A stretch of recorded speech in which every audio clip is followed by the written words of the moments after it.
Tanıdığım ünsüzleri bir zamanlar yayınlamıştım ben. Genelde insanlarımız ünlüleri yazarlar. Halbuki onların sayıları belirlidir. Ünsüz olup da çok büyük hizmet yapan, Rabbimden başka da onların değerini bilmeyen insan sayısı çok fazladır.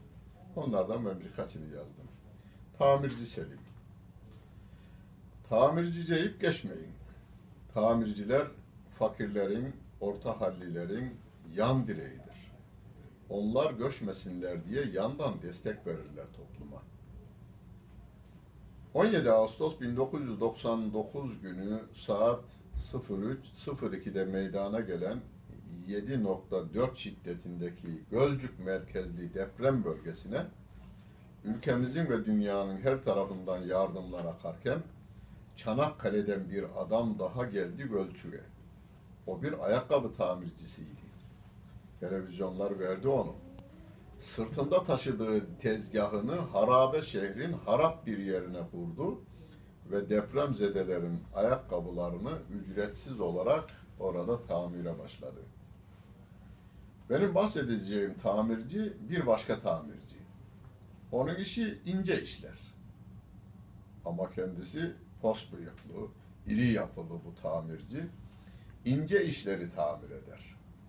Yıkılmış bir gönlün enkazından yeni bir gönül inşa eder.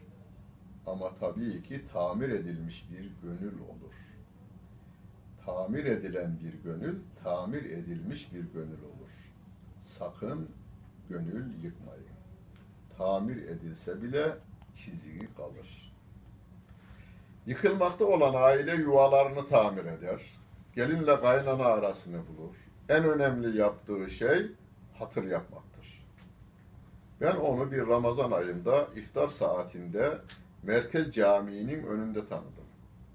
Her akşam cami önünde davetsiz herkese sofra açarken gördüm.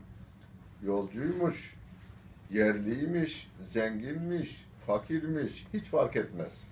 Sofra açık, dileyen herkes oturabilir.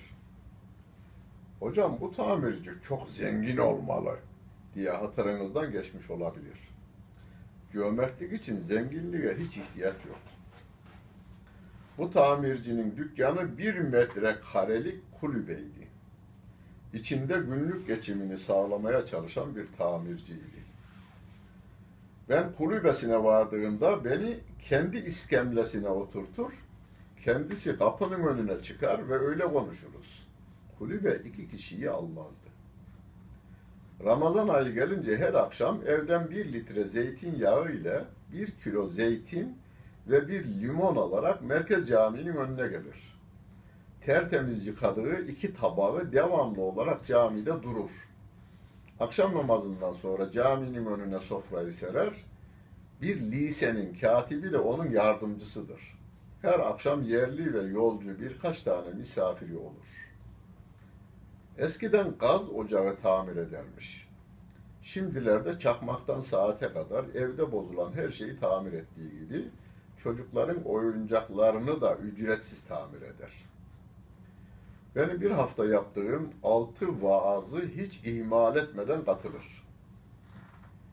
Dijital kameranın objektifi gibi bakan 2 gözü ve 2 kulağından kaydettiklerini anlatmasını bekliyordum.